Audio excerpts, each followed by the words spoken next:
పరిశుద్ధ గ్రంథములు కలిగిన వారందరూ కూడా చూడండి, విస్తారంగా చదివేంత అవకాశం అవసరం లేకుండానే నేను త్వరగా చెప్పే ప్రయత్నం చేస్తాను. కనీసం మూలవచనమైనా చదివి పెట్టే సౌకర్యం ఉందా? All right.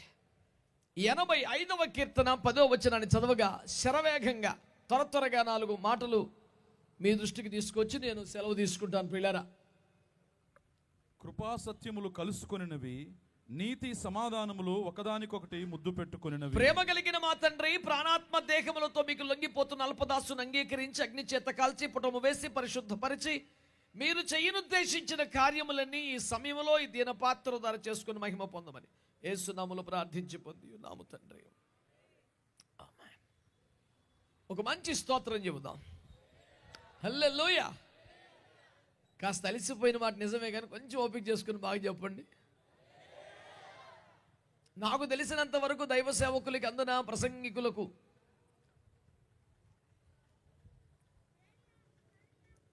ఒక సెలైన్ పెట్టిన దానికంటే ఎక్కువ శక్తిని వచ్చేది మీరు స్తోత్రం చెప్పినప్పుడే. ప్రియులారా, ఒక ప్రాముఖ్యమైన చారిత్రాత్మకమైన సత్యాన్ని మీ ముందు పెడుతున్నాను. కీర్తనాకారుడు దర్శనములో చూసి ఒకలాంటి ఆశ్చర్యంతో చెప్పినటువంటి స్టేట్మెంట్ ఇది.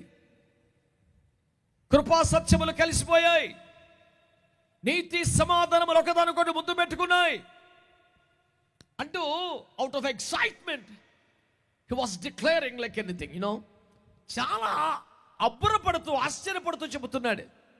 ఏమేమి కలిసిపోయినాయి అంట చెప్పండి. అయ్యయ్యో, ఇంతటి ఈ నిశ్శబ్దానికి ఒక భయంకరమైన పేరు పెడతాను. దీన్ని శ్మశాన నిశ్శబ్దం అంటారు. మనకి సెట్ అవ్వదు, ఎందుకంటే ఖాళీ సమాధి గత 2000 సంవత్సరాలుగా యేసు సజీవుడని సాక్ష్యం ఇస్తున్నటువంటి అద్భుత చరిత్ర కలిగిన క్రైస్తవం ఇది. You cannot keep quiet, right? చక్కగా ఒక మంచి స్తోత్రం చెప్పండి ఒకసారి. ఆల్ రైట్, మనం హల్లెలూయాకు మాత్రమే పరిమితం కావద్దు, ఇంకా చాలా మాట్లాడదాం. వాక్యం ఏమంటుందంటే ప్రియులారా, కృపా సత్యములు కలిసిపోయాయి అనండి. ఆలోచించండి. సత్యము ప్రకారం సత్యము చెప్పాలంటే మానవుడు పాపి గనక సత్యము చెప్పాలంటే ఏమవ్వాలి? మానవుడు పాపము గనక మరణంలోనికి నరకంలోనికి పోవాలి. సత్యమైతే అది, కానీ కృప ఏమంటుంది? పాపే కానీ క్షమించు, ఏదో ఒకటి చేయి, ఓ నెట్టకట్ట మన స్వరూపం మన పోలిక కనుక పరలోకానికి తీసుకురా అని కృప అంటుంది. కానీ సత్యం ఏమంటది? నో, ఇతడు బుద్ధిపూర్వకంగా చనిపోయినవాడు, మన మాట వినలేదు, లోబం లేదు, పలుమార్లు చేయి చాపిన అప్పగించుకోలేదు. వారు తమ స్వంత పాపములో పడి దేవుని మార్గములను చెరిపివేసుకున్న వాక్యం చెప్తుంది. స్వకీయ దురాశ చొప్పున ఈడవబడి మరలు కల్పబడి అప్పుడు శోధించబడ్డారని వాక్యం చెబుతుంది. కనుక నేను అప్పుడప్పుడు సరదాగా మా చర్చిలో చమత్కరిస్తూ అంటాను, శిలువ మీద యేసు పలికిన మాటలో మొదటి మాట గుర్తుందండి మీకు? ఇది శ్మశాన నిశ్శబ్దాన్ని మాత్రం భరించలేకపోతున్నాను. సుదీర్ఘంగా వేచి ఉండడాన్ని కూడా ఆనందంగానే భరించాను, కానీ నిశ్శబ్దం ఘోరంగా ఉంది. తండ్రి, వీరేమి చేయించున్నారో వీరు ఎరుగరు గనక వీరిని. నేను ఎప్పుడు మా సంఘంలో ఏమంటానంటే, ఒకవేళ మన గురించి చెప్పాలంటే యేసుప్రభు ఏం చెప్తాడంటే, మనం చేస్తున్న పొరపాట్లు మనకు తెలీదా? వీరేమి చేయించున్నారు వీరు ఎరుగరు కనుక ఆయన దైవ కుమారుడని వారు ఖచ్చితంగా అర్థమై ఉంటే పని చేస్తుండే వాళ్ళు కాదు. ఇతడు మనందరిలాగే పుట్టిన మామూలు మనిషి కదా, వడ్రంగి వారి కుమారుడు కదా, మన కళ్ళ ముందు పెరిగినోడు కదా. నేను దేవుని కుమారుడు అంటాడేంటని భరించలేక వాళ్ళు ఆ పని చేశారు తప్ప, ఆయనే నిజముగా దేవుని కుమారుడు, ఆయనే జీవం సత్యం అని అర్థమేంటి ఆ పని వాళ్ళు చేయరు. అందుకే యేసు ప్రభు వీరు ఏం చేస్తున్నారు వీళ్ళకి తెలియదు కాబట్టి క్షమించమన్నాడు. అదే మనల్ని అయితే వీరేమి చేయించున్నారో వీరు ఎరుగుదురు కనుక వీరిని శిక్షించము అని చెప్పాల్సి వస్తుంది. జాగ్రత్త నాయన అని చెప్తాను మా సంఘంలో ఎప్పుడు. నేను ఎవరికైనా అక్కడికి వస్తుందేమో దాన్ని తీసుకోండి బిడ్డలారా. సత్యమైతే మనము నశించాలి, సత్యమైతే నరకానికి వెళ్ళాలి, సత్యమైతే దేవుని ఎదుటికి రాకూడని వారు దూరస్తున్నాం మనం. కానీ కృప ఏం చేసిందంటే, సరే కరెక్టే, వాడికి ఏం పడాలి? శిక్ష పడాలా? నా మీద వాడికి ఏమైనా జైలుకు పోవాలా, నరకానికి వెళ్ళాలా? పోనీ వెళ్తానులే. వాడు అవమానపరచబడాలా నేను తీసుకుంటానులే, ఊరి వెలుపల పారవేయబడాలా పోనీ నేను పోతానులే అని మన మీదకి రావాల్సినవన్నీ కూడా తన మీద వేసేసుకొని మనకు దేవుని వద్దకు రాగలిగే ఒక యాక్సెస్ని యేసుక్రీస్తు ప్రభువు ఏర్పాటు చేశారు. ఇప్పుడు ఏమైంది? సత్యము ప్రకారం రావాల్సిన శిక్షను, కృప ద్వారా రావాల్సిన రక్షణను ఒక ఆయన మీద వేసుకున్నాడు. ఈ రెండు కలిసే ఛాన్సులు లేవు. సత్యం అంటది శిక్ష పడాలి అని, కృప అంటది క్షమాపణ దొరకాలి అని. ఈ రెండు పరస్పర భిన్నమైనవి, విరుద్ధమైనవి, ఒకదానికొకటి వ్యతిరేకమైనవి. కానీ ఆ రెండు కలిసిపోయినాయి. దాని పేరే క్రిస్మస్ అని చెప్పాడు బైబిల్లో. స్తోత్రం చెప్పండి ఒకసారి. ఇంత చప్పగా మీరు స్పందించినందుకు మీకు కృతజ్ఞతలు తెలియజేసుకుంటూ, ఏమైనా ఓపిక మిగిలి ఉంటే కాస్త గట్టిగానే కొట్టండి. దేవునికి స్తోత్రం. నేనేమంటున్నానంటే పరస్పర విరుద్ధమైనవి శిక్షించాలి అనే కోణం, క్షమించాలనే కోణం ఒక్కటైపోవటమే క్రిస్మస్ అని జ్ఞాపకం చేస్తున్నాను. ఈ సందేశం టైటిల్ చెప్పనా? కలిసిపోవడమే నిజమైన క్రిస్మస్. ఆమె నేను చెప్పండి గట్టిగా, చెప్పండి గట్టిగా. ఇంకా వివాదాలు ఏముంటాయి, ఇంకా వేర్పాటువాదం ఏముంటాయి, ఇంకా ప్రత్యేకతలు ఏముంటాయి, నీదని నాదని అదని ఇదని, ఇదంతా చాలా అమాయకం ప్రియులారా. విషయం అర్థం కాకనే అరే కృపా సత్యమే కలిసిపోయిరా బాబు, ఇక మన దగ్గర ఏముంది ఇక మిగలడానికి? పరస్పర విరుద్ధమైనవి. మనం ఎవరేమో కూడా పరస్పర విరుద్ధమైనవి వారు కాదు, చిన్న చిన్న వైరుధ్యాలు మాత్రం ఉన్నవాళ్ళమే.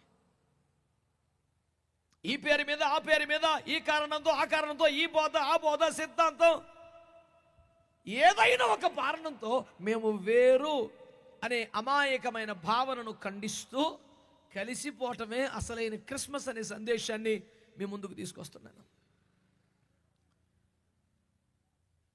బైబిల్ గ్రంథంలో రాయబడి ఒక మంచి మాట. భక్తుడు దర్శనంలో చూసి ఆశ్చర్యపోయి, వామ్మో ఏంటిది, కృపా సత్యాలు కలిసిపోయినాయి అని క్రీస్తు పూర్వం 500-600 సంవత్సరాల క్రితం ఈ మహిమోన్నత దర్శనాన్ని చూసి ఆనంద పారవశ్యాన్ని రాసిన పాట అది. కృపా సత్యములు కలిసిపోయినాయి బాబోయ్, ఇది చాలా అద్భుతం, ఆశ్చర్యం అంటూ తన ఆనందాన్ని ప్రకటిస్తూ ఉన్నాడు. బిడ్డలారా, సామెతలు 16:6లో కృపా సత్యముల వలన దోషములకు ప్రాయశ్చిత్తం కలుగుద్దని జ్ఞాని మాట్లాడుతూ ఉన్నాడు. అంటే దోషాలకి ప్రాయశ్చిత్తం కలగాలంటే, పాపానికి శిక్ష పడాలన్నా, పాపికి రక్షణ దొరకాలన్నా ఈ కృపా సత్యము ఒక్కటైపోతే పరిష్కారం లేదని చెప్పాడు. అందుకని యోహాను సువార్త 1:14లో యేసుక్రీస్తు శరీరం దాల్చినప్పుడు ఎలా వచ్చాడట? కృప సత్య సంపూర్ణుడిగా. అనండి ఒకసారి. ఆ రెండింటిని కలపడమే ప్రధానం. ఇప్పుడు పాపికి శిక్ష ఎవరిలో పడింది? యేసులో పడింది. పాపికి రక్షణ ఎవరిలో దొరికింది? రెండు ఒక్కల్లోనే. శిక్ష అక్కడే, పరిష్కారం అక్కడే. దేవుని కోపమును అనుభవించింది ఆయనే, దేవుని ప్రేమను చూపించింది కూడా. యెషయా గ్రంథంలో 53లో యేసునాథుని శిలువ శ్రమల వైనాన్ని వర్ణిస్తూ చివరిలో ఒక మాట అంటాడు. నాకు ఎప్పటికీ అరగని ఒక అద్భుతమైనటువంటి, నా జీవితానికి స్థాయికి మించినటువంటి స్టేట్మెంట్. ఎప్పటికీ అది ఆశ్చర్యపడతాను నేను. అక్కడ అంటాడు, ఆయన తనకు కలిగిన వేదనను చూసి సంతృప్తి నొందెను. సాధించిన విజయాన్ని బట్టి ఎవరైనా సంతృప్తి పడతాను. నేను ఒక మంచి ప్రసంగం చేశాను, అందరం మెచ్చుకోవడం కూడా తృప్తి కలుగుద్ది. ఒక మంచి పాట పాడి చాలా బాగా పాడారు, తృప్తి కలుగుద్ది. ఎవరైనా సాధించిన విజయాన్ని బట్టో, సాధించిన సంపాదనను బట్టో, ఘనకీర్తనలు బట్టో సంతృప్తి పడతారు. కానీ ఈ ప్రపంచానికి ఒకడే ప్రభు యేసుక్రీస్తు వారు ప్రజల మేలు కొరకు, ప్రజల రక్షణ కొరకు తాను పడిన బాధను చూసి సాటిస్ఫై అయ్యాడు.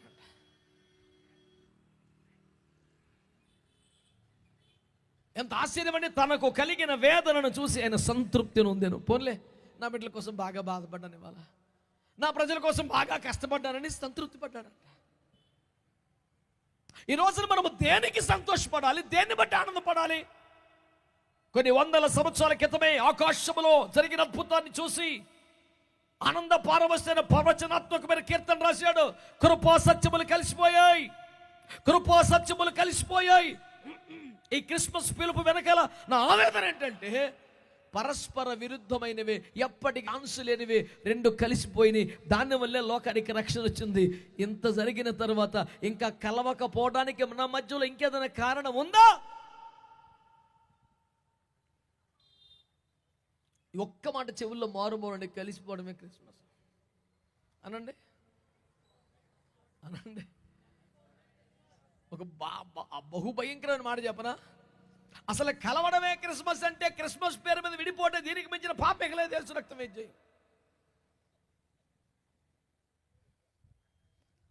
ఒకవేళ తెలియక ఆ పాయింట్ పట్టుకోక స్పృహలో లేక ఇంకేమైనా హడావడి జరుగుంటే క్షమించడానికి సిద్ధ మనసు కలిగిన దేవుని ఎదురు ఒక్క మాట ఒప్పేసుకొని దాన్ని వదిలేసుకొని, పునరేకీకరణకు మించినటువంటి మంత్రం ఇంకా లేదని ప్రభు పేరట మీకు మనవి చేస్తున్నాను. సుదీర్ఘంగా దీన్ని లాక్కుండా టపటప కొన్ని సన్నివేశాలు మీకు జ్ఞాపకం చేస్తాను. దేవునికి స్తోత్రం చెప్పండి. ఆమేన్. హల్లెలూయా, హల్లెలూయా.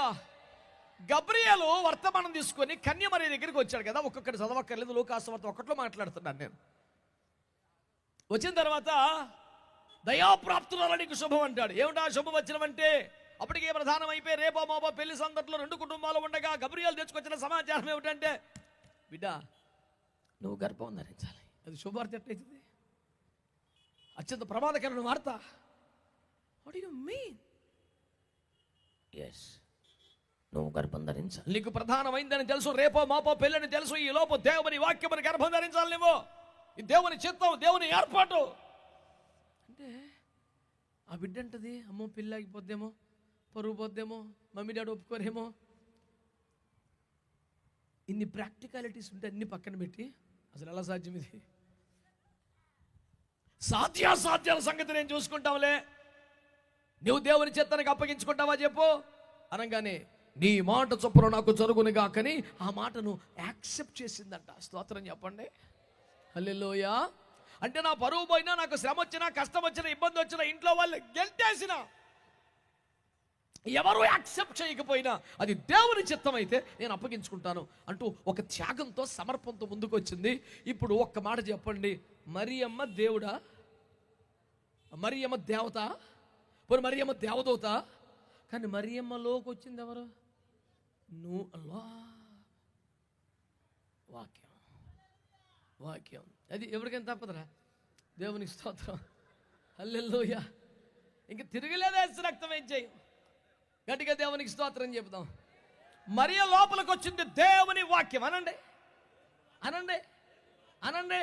దాన్ని తెచ్చింది పరిశుద్ధాత్మ. ఆ మొక్క చెప్పింది గబ్రియేలు. No confusion. ఓకే, ఇప్పుడు చెప్పండి, లోపలికి వచ్చింది వాక్యం, ఎదుగుతున్నది వాక్యం, రక్షకుడుగా బయటకు వచ్చింది వాక్యం. ఇందులో డౌట్లు ఏమి లేవు కదా. ఆ వాక్యం అంటే దేవుడేనా? శ్మశానాన్ని చెప్తాం నశించిన కాక. Happy Christmas.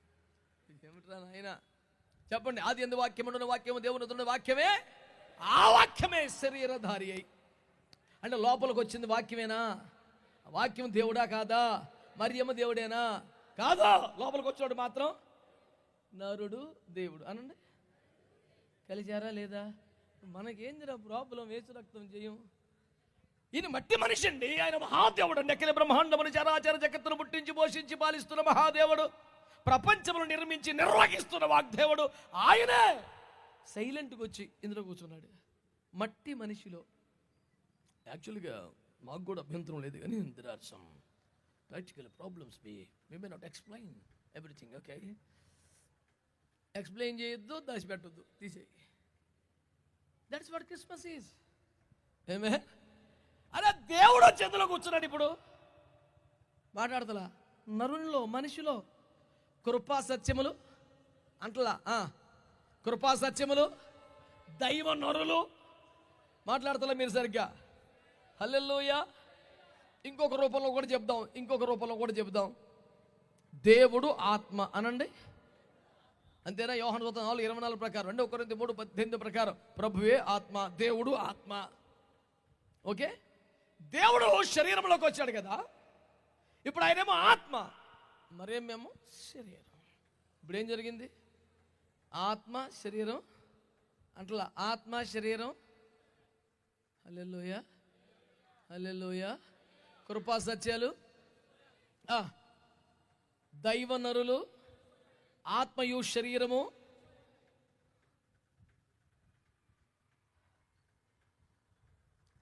మనం వీళ్ళ దగ్గరికి వెళ్దాం ఒకసారి. మత్తయి సువార్త 1:18 యేసు క్రీస్తు జనన విధం ఎట్లనగా అని స్టార్ట్ చేసి ఏం చెప్పారు? మరియకు ప్రధానమైంది యోసేపుతో, కానివారు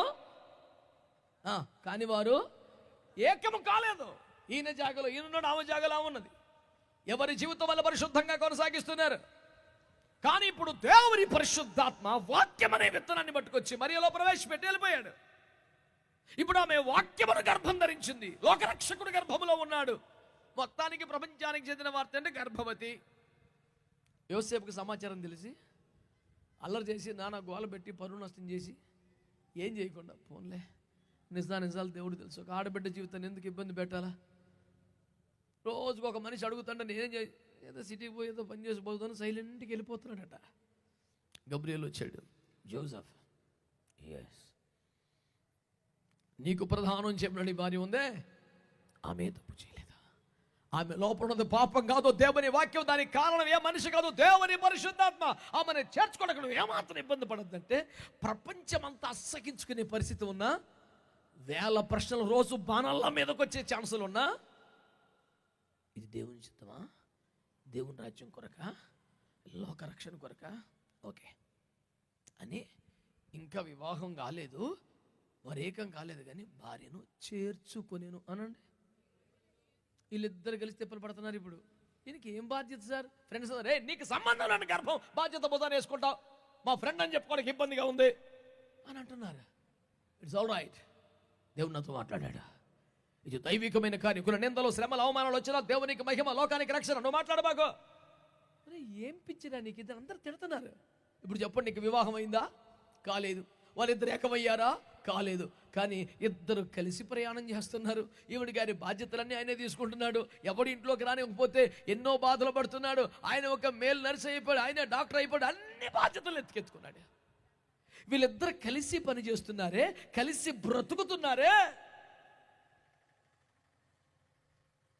రాయబడిన భాష, భర్త భార్య కైసర్ ఔగుస్తు లెక్కలు రాస్తున్నప్పుడు వెళ్ళిపోయి జనాభా లెక్కలు నిలబడి ఏమో రాసేశారు, తండ్రి తల్లి. నేను అంటున్నాను ఇంకా వివాహం అసలు ఆ సంతోషం లేదు, పండగ లేదు, వ్యవహారం లేదు, నిందల బాధలు తప్ప ఏమీ లేవు. అయినా వాళ్ళిద్దరూ కలిసి పనిచేశారు అనండి. వాళ్ళిద్దరూ కలిసి, నేను అంటున్నాను చట్టం ఒప్పుకోదు, లోకం ఒప్పుకోదు, అమ్మ నాన్న ఇరువైపులు ఒప్పుకోలేదు, అయినా కలిసి పనిచేశారు దేవుని కోసం. మనకు కలిసి పని చేస్తే సంతోషం తప్ప, ఆనందం తప్ప, ఆశీర్వాదం తప్ప ఇబ్బంది లేదు. అయినా కలిసి పని చేయడానికి ఎందుకో మేనమేషాలు లెక్కిస్తున్నాం. దానికి ఇదే చివరి రోజు అయిపోవాలి, యేసు రక్తం ఏంచి గట్టిగా ఇద్దరు ముగ్గురు ఆమెను అన్నారు. ఆ భక్తులకు వందనాలు, మౌన మునీశ్వరులందరికీ కూడా వందనాలు. Come on people of God, open up your selfs, say something, at least amen for that. కనీసం ఆమేనని చెప్పండి, దేవునికి స్తోత్రం. మనం ఏమన్నా కోరుకుంటున్నామా? మనకి ఏమైనా పెద్ద పెద్ద ఆశలు ఏమైనా ఉన్నాయా? అందరూ కలిసి ఉండాలని తప్ప ఇంకో ఆశ లేదు. That's what the real meaning of Christmas, you know. అసలైన క్రిస్మస్ అదేనండి. ఇంకా వివాహం కాని వారే ఎన్నో సమస్యలు కళ్ళ ముందు కనబడుతున్న దేవుని చిత్తము కొరకు, దేవుని రాజ్యం కొరకు కలిసి ప్రయాసపడటం ప్రారంభిస్తే ఎవడు తిప్పలాడబడదాం అని డిస్టెన్స్ మెయింటైన్ చేయటంలో అర్థమే లేదని నేను మీకు మనవి చేస్తున్నాను. దేవునికి స్తోత్రం చెప్పండి. ఇంకా చెప్పాలంటే లోకాసువార్త 2వ అధ్యాయంలో దూత భయపడకుడి, ప్రజలందరూ కలగో మహాసంతోషకరం సమర్థమానం నేను మీకు తెలియజేయుచున్నాను, దావీదు పట్టణం మీకు రక్షకుడు. ఈ సందర్భంలో ఈ ముచ్చట అయిపోగానే పరలోక దూతల సైన్య సమూహము ఆ దూతతో కలిసి దేవుణ్ణి ఆరాధించారు. ఆమేన్ చెప్పండి. భూలోకంలో ఉన్న దూతలు అంటలా మీరు కలిసి ఏం చేశారంట? చెప్పండి గట్టిగా. ఎవరి పాఠాలు పాడుకున్నారా? ఎవరి పాఠాలు పాడుకున్నారా? భూలోకములోనికి పంపించబడ్డ దూతలు పరలోకములో దేవుని సైన్య సమూహం కలిసి దేవునిని ఆరాధించారు, దేవుని మహింపరిచారు. దేవునికి స్తోత్రం చెప్పట్లేదే? హల్లెలూయా. ఏనంటున్నాను దేవుని బిడ్డలారా, ప్రయాస కలిసే, పాట కలిసే, జీవనం కలిసే. అదే అసలు సిసలు క్రిస్మస్ అని మీకు మనవి చేస్తున్నాను. చాలా సుదీర్ఘమైనటువంటి ఉపదేశాన్ని కట్టే కొట్టే తెచ్చే ఫార్ములాలో మీ ముందు పెట్టే ప్రయత్నంలో ఉన్నాను. ప్రియులారా, దైవజనులారా, దేవుని పిల్లలారా, ఆలోచిస్తున్నారా మాటని? పరలోకపు సైన్యము, భూలోకపు సైన్యము ఏకమై కలిసి పాడి దేవుణ్ణి ఆరాధిస్తుంటే, సంఘం అనే పేరు మీద, డినామినేషన్ అనే పేరు మీద ఎవరి పాట వాడుకోవటమే ఘోరం అంటే, ఎవరికి సపరేట్గా ఒక రోల్ ఉండటం, ఆ రోటికాడ ఆ పాట పట్టడం ఇంకా దారుణం అని మనవి చేస్తున్నాను. నేను అంటున్నాను, ఇన్ని రోళ్ళు ఒకవేళ ఉంటే కూడా ఏ రోటికాడ వెళ్ళా ఆ పాటే పాడదాం, రెండో పాట లేకుండా చేద్దాం, యేసు రక్తం ఇచ్చి గట్టిగా ఆమె అని చెప్పే చైతన్యం కూడా భక్తుల్లో కరువైపోయింది. ఒకవేళ అలసిపోయారా భక్తులారా? ఇందాక మా అధ్యక్షులు అడిగినప్పుడే మీరేమన్నారు? ఎంతసేపు అయినా పర్వాలేదు అన్నారు. అది క్రైస్తవ సంస్కారం మేరకు పలికిన మాటేనా? కొద్ది గొప్ప పసిగట్టి నేను ముందే సర్దుకున్నాను. బిడ్డలారా, దేవుని వాక్యాన్ని మనం ధ్యానం చేద్దాం. రష్ ఇమీడియట్గా బయలుదేరిపోవాలి. పరలోకపు దూతల సైన్యము భూమి మీద వారు కలిసి దేవుని ఆరాధన చేస్తున్నారు. దేవుని బిడ్డలారా, మరొక మాట చెప్తాను. తూర్పు దేశము నుండి కొంతమంది జ్ఞానులు వచ్చారు. ఏమండి, మీరు ఆలోచించండి. వాళ్ళు ఎక్కడి నుంచో వచ్చారు, ఎక్కడి నుండో వచ్చారు. దాదాపు వాళ్ళు రావడానికి 2 సంవత్సరాలు పట్టిందట. వారు వచ్చేపాటికి ఎక్కడున్నారు చెప్పండి? మొత్తానికి 2 సంవత్సరాలకి ఇంట్లో ఉన్నారు. వెళ్ళారు, సాష్టాంగపడి అందరూ కలిసి వేసాను. నేనేమన్నానంటే, తెలివి తక్కువ వాళ్ళైనా కలుస్తారు కానీ తెలివైన వాళ్ళు కలవరు అని లోకంలో పెద్దలందరూ అంటున్నారు. మరి ఏమిటో కానీ క్రిస్మస్లో ఒక సంతోషం ఇస్తారా? జ్ఞానులే కలిసి దేవుని ఆరాధించారు. 2 సంవత్సరాలు కలిసి ప్రయాణం చేశారు. యేసును కనుగొన్నారు, ఆధారపడ్డారు, ఆరాధన చేశారు, శ్రేష్టమైన వాటిని దేవునికి అర్పించారు. నీ విధిస్తే బాగుంటుంది, నీ విధిస్తే బాగుంటుంది. ఆయన జీవితానికి సంబంధించిన సూచన కనపడే బంగారమును, సాంబ్రాణి, బోలమును అర్థవంతంగా అర్పణ చేసి వాళ్ళు ఆరాధించారు. నేను అంటున్నాను, మేధావులు కూడా కలిసిపోయారు సార్. చెప్పండి అంటలా మీరు గట్టిగా. గొర్రెల కాపర్లు ఏం చేశారు? కలిసిపోయి సువార్త ప్రకటన చేశారు. ఎక్కడ? లోకాసువార్త 2:20 వారు ఆ సంగతులు తెలుసుకొని చూసి ఆనందించి ప్రచురపరుచు స్తోత్రం చేస్తూ వెళ్ళారు. నేను అన్నాను, దోతలు కలిసిపోయారు, జ్ఞానులు, ఇటు గొల్లలు, ఇంకా కలమంది ఎవరో నాకు తెలియదు.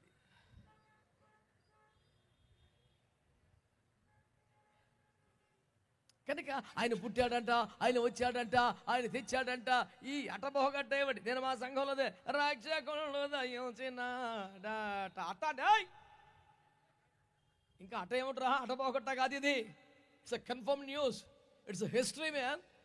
ఇంకా అటబోగట్ట కాదు. అపోస్తల కార్యాలు పెద్ద ఆయన మాట్లాడితే ఏమన్నాడు తెలిసిన? ఇది ఏదో ఒక మూల జరిగినది కాదు, ప్రపంచపు నడుము జరిగింది. కాలచక్రానికి ఇరుసైపోయింది, చరిత్ర నెట్టెన్నములు తీల్చేసింది, ప్రపంచానికి సత్తా చూపించింది. దేవునికి స్తోత్రం కలుగునుగా. అప్పుడు వాళ్ళు రక్షకుడు పుట్టాడట, దావీదు పట్ల ఉన్నట అని ఒకరికొకరు చెప్పుకున్నది. ఆ రోజుకి అట, ఇంకెంక అట ఏమిటి? మరి ఆ పాటను ఏమన్నా? నేను పాటను ఏమంటలా, మరి ఏం చేద్దాం? రక్షకుడు దయించినాడు అంటాను నేను. ఇక అటాలే దేశ రక్తం ఇచ్చి అటపోగట్ట వ్యవహారం ఏమి లేదు. ఇక ప్రపంచం నిరూపించిన ఒక అద్భుతమైన సత్యమని, ఎవరో కాదనలేని వాస్తవమని, ఎవరికి ఇష్టం లేకపోయినా తప్పేదేమీ లేదు, అది చరిత్రని నేను మీకు జ్ఞాపకం చేస్తున్నాను. దేవునికి స్తోత్రం కలుగునుగాక. చెప్తారా గట్టిగా హల్లెలూయా? నేను చెప్తున్న మాటలు మంచిగా ఒకసారి తిరిగి చెప్పండి, ఒకసారి గట్టిగా. కృపా సత్యములు, దైవ నరులు, కృపా సత్యములు, దైవ నరులు, ఆత్మ శరీరం, మరియా యోసేపులు, దూతలు, గొల్లలు, జ్ఞానులు. కనుక మనమును గట్టిగా అది కలిసిపోవాలి అనే వాళ్ళందరినీ నేను వ్యతిరేకిస్తున్నాను. కలిసిపోదాం అన్న వాళ్ళని మాత్రమే అభినందిస్తున్నాను. సిద్ధాంతం చెప్పవాక మళ్ళీ కలిసిపోవాలి కదా, కలిసిపోదాం మీకు అంతే. గట్టిగా let us make a decision tonight. కలిసి పని చేద్దాం దేవుని కొరకు. ఏమిటో విభేదాలు, ఏమిటో లేనిపోని కారణాలు, పిచ్చి పిచ్చి మాటలు గట్టిగా నిలబెడితే అందులో ఎందులోనూ పస ఉండదు, ఎందులోనూ పెద్ద అభినందించదగ్గ ఒక రీజనబుల్ లాజిక్ ఏముండదు. గట్టిగా నిలబెట్టి మైకి ఏంటి చెప్పు, నీ సమస్య ఏంటి చెప్పు, ఏంటి విభేదం ఏంటి చెప్పు. అదంటే మరి మాకు ఎన్నో మనసులో ఉన్నాయి, మేము తర్వాత మాట్లాడదు. అసలు ఉండదు విషయం, ఏమీ లేదు. నా బ్రహ్మాస్మి అంతే. నేనే బీభత్సం అనుకోవడమే తలకాయ నొప్పి. నేను అందరిలో ఒకనొకటి తగువే లేదు, యేసు రక్తం ఇచ్చి మంచిగా చెప్పొచ్చు కదా. హల్లెలూయా. గత 11 సంవత్సరాలుగా ఐఎఫ్జే విజ్ఞాపనోద్యమం ద్వారా మేము చేస్తున్న ప్రయత్నం అదే. ఐఎఫ్జే అనేది ఒక ప్రేయర్ మూమెంట్ తప్ప, విజ్ఞాపన ఉద్యమం తప్ప. అది ఒక సంఘం కాదు, సంస్థ కాదు. ఎక్కడ సంఘాలు స్థాపించదు, ఎక్కడ బ్రాంచీలు పెట్టదో, ప్యాస్టర్ ఫెలోషిప్లు ఏర్పాటు చేయదు, అందులోకి ఇందులోకి 10 మందిని లాగదు, ఈ కూటమే పెట్టదో. ఐఎఫ్జే ఏం చేస్తుంది? అన్ని సంఘాలతో కలిసి, అందరూ దైవజనులతో కలిసి మోకరించి, అయ్యా మా దేశాన్ని గొప్ప రక్షణ ఇవ్వండి అయ్యా, గొప్ప ఉజ్జీవాన్ని తేండి ప్రభు అని వాడబడుతున్న సేవకులందరి కోసం పట్టుకొని కృపాసనం చేరి ప్రార్థన చేస్తున్నాను. అల్పదాసుని, నిష్ప్రయోజకుని, సేవకుని, ఏ యోగ్యత లేని వాడిని మీ కృపాసనం చేరి వేడుకుంటుండగా కనికరించుము, కనికరించుము, కనికరించుము, కనికరించుము. మీరు నా హృదయంలో ఉంచిన ఉపదేశాన్ని, భారాన్ని మోసుకుని వచ్చి ప్రజలకు అప్పగించాను.